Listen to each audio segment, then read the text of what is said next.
I never believed in superstitions or ghost stories. That is, until the night that changed everything. My name is Jake, and I'm a 28-year-old truck driver. Last year, I took a job working night shifts at a small gas station on the outskirts of Solani, Arizona, a tiny town on the edge of the Navajo Nation. The pay was decent, and I needed the cash, so I didn't think twice when locals mentioned strange tales about the area. Solani, meaning place of the cottonwoods in Navajo, was home to fewer than 500 people, mostly Navajo. The gas station was the only one for miles, a lonely outpost on a highway cutting through the desert. Surrounded by vast stretches of sand and towering mesas, it felt like the edge of the world. At night, the silence was deafening, broken only by the occasional coyote howl echoing through the canyons. The man who trained me, Mr. Begay, was a Navajo elder in his 60s, with weathered skin and eyes that seemed to carry the weight of countless untold stories. On my first day, after showing me the ropes, how to work the register, stock shelves, and handle the gas pumps, he pulled me aside. "Jake," he said, his voice low and grave, "you need to know about the Skinwalkers." "Skinwalkers?" I replied, chuckling. "Like werewolves or something?" He didn't laugh. "They're not stories, son. They're real, and they're dangerous. If you see something strange, don't look it in the eyes, don't call out to it, and whatever you do, don't let it know your name." I tried to brush it off with a smile. "Come on, Mr. Begay. You don't really believe that stuff, do you?" His eyes locked onto mine, unblinking. "I've lived here my whole life. I've seen things you can't explain. Promise me you'll be careful." I promised, but I didn't mean it. That was my first mistake. My shift ran from 10 p.m. to 6 a.m. The gas station was small, a single room with a counter, a few shelves of snacks, a cooler for drinks, and a bathroom in the back. Outside, a single pump sat under a flickering fluorescent light, casting long shadows across the empty parking lot. For the first few weeks, it was uneventful.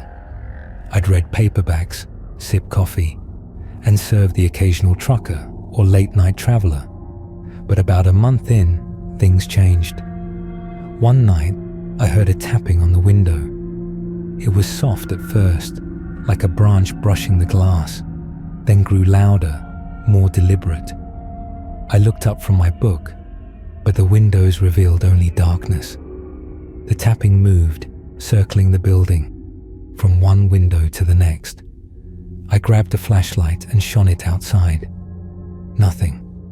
Just the empty lot and the desert beyond, bathed in moonlight. Shaking my head, I told myself it was my imagination and returned to my book. But the tapping started again, this time on the back door, right behind the counter. My heart pounded. I crept to the door and peered through the peephole. Nothing but darkness. Yet I could swear I heard breathing. Low, raspy, like something was inches away. Mr. Begay's warning echoed in my mind. Don't look it in the eyes. But there was nothing to see. I forced myself to ignore it and return to the counter. But the feeling of being watched clung to me like a shadow. The next night, it happened again. When I arrived for my shift, I found scratch marks on the back door, deep gouges in the metal, like claws had raked across it. I called Mr. Begay the next morning. "Hey, Mr. Begay, something weird happened last night," I said, trying to sound calm. "Tapping on the windows and scratch marks on the door." He was silent for a moment. "Did you see anything?" "No, just heard the tapping and saw the scratches." "Be careful, Jake," he said, his voice tight. "Maybe it's animals, but be careful." I tried to laugh it off, but a knot of unease settled in my gut. The incidents escalated over the next few nights. Footsteps crunched on the gravel outside, circling the station. Once, I heard whispering, faint, unintelligible words that seemed to come from nowhere. I flipped on the exterior lights, but the lot was empty. The air felt heavy, like a storm was brewing, though the sky was clear. Then, one night, as I was locking up, I saw it. A figure, hunched and moving fast across the parking lot. It wasn't human. It scuttled on all fours, its movements jerky and unnatural, like a predator stalking prey. The moonlight caught its form, but the details were blurred, as if it didn't want to be seen. I froze, my pulse racing. The figure stopped and turned toward me. Even from a distance, its gaze felt like a cold blade. Mr. Begay's words screamed in my head. Don't look it in the eyes. I tore my gaze away and backed inside, slamming the door and locking it.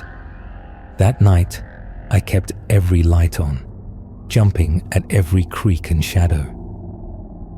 The next day, I went to Selani's library to research Navajo folklore.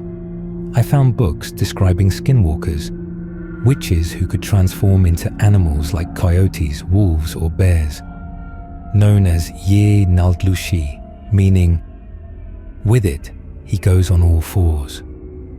They were said to be Tifoma healers who turned to dark magic, often by committing unspeakable acts, like killing a family member. They could mimic voices, run faster than any animal, and were repelled by certain protections like silver or mirrors. One chilling detail stuck with me. Skinwalkers have no reflection and can't be photographed. Talking about them could draw their attention. I was terrified. Had I seen a skinwalker? Was it targeting me? I thought about quitting, but I needed the job. And if I'm honest, part of me was curious, morbidly so. I wanted to know if it was real. That curiosity nearly killed me. The next night, I came prepared. I wore a silver necklace my grandmother gave me, hoping it might ward off evil. I kept my flashlight and phone fully charged, with 911 on speed dial. But as soon as I stepped into the station, the air felt wrong, thick, oppressive, with a faint smell of wet fur and decay. Around midnight, the tapping returned, now accompanied by a low, guttural growl that seemed to surround the building. Then, a voice whispered my name. Jake, Jake. It was soft, almost inside my head, sending ice down my spine. I knew it was a trick. Skinwalkers could mimic voices to lure victims outside. I stayed put, gripping the counter, but the voice grew more insistent. Jake, come outside. I need to talk to you. It sounded like Mr. Begay. My heart skipped. Was it him? Had he come to check on me? No. Mr. Begay had warned me about this. I shouted, Mr. Begay, is that you? Silence. Just the wind howling, carrying a foul stench. Then, a loud thud against the door, followed by scratching, like claws tearing at the metal. I backed away, my hands trembling. I needed to act. I remembered reading that skinwalkers could be repelled by prayers or sacred objects. I didn't have cedar, but I had a small cross in my wallet. I clutched it, whispering a prayer. The power cut out. The station plunged into darkness, my flashlight's beam flickering weakly. Footsteps circled outside, closer now, the growling louder, more menacing. Through the window, I saw them. Glowing yellow eyes, piercing the darkness, locking onto me. I couldn't move. The eyes pulled at me, hypnotic, urging me to step outside. Don't look it in the eyes, I muttered, forcing myself to look away. The spell broke, and a frustrated snarl echoed outside. I ran to the back room, locking the door. Through the small window, I saw the figure, standing on two legs now, but hunched, its form shifting under a tattered animal skin. Its face was a grotesque blend of human and beast, with sharp teeth and those glowing eyes. I remembered another detail. Skinwalkers fear their own reflection. I grabbed a small bathroom mirror and held it to the window, angling it toward the creature. It shrieked, a sound that was half human, half animal, and recoiled, vanishing into the night. I spent the rest of the shift clutching the mirror, heart pounding, but nothing else happened. The next morning, I drove to Mr. Begay's adobe home on the edge of town. I told him everything, the tapping, the figure, the eyes, the mirror. His face grew grim. "You did well, Jake," he said. "The mirror was smart, but now it knows you're aware of it. It'll come back, stronger." "What can I do?" I asked, desperation creeping in. "You need a medicine man," he said. "There's a ritual to banish it, but it's dangerous." That evening, Mr. Begay introduced me to Hosteen Yazzie, a Navajo medicine man. He explained that skinwalkers feed on fear, growing stronger the more you dread them. "You must face it with courage," he said. "Tonight, lead it to a clearing behind your house. We'll be ready." I was terrified, but had no choice.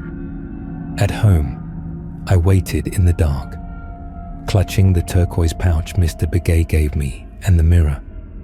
Around midnight, the tapping started on my bedroom window. Those yellow eyes stared through the glass. I opened the window, held up the mirror, and the skinwalker shrieked, retreating. But it didn't leave. It circled my house, its footsteps leaving twisted prints in the cornmeal I'd scattered as Hosteen instructed. I ran outside, leading it to the clearing. There, Hosteen and other medicine men stood in a circle, chanting in Navajo, their voices rising like a storm. The skinwalker lunged toward me, its form twisting, part coyote, part human, all nightmare. The chants grew louder. The creature screamed, its body contorting as if caught in invisible chains. Slowly, it faded, dissolving into the night.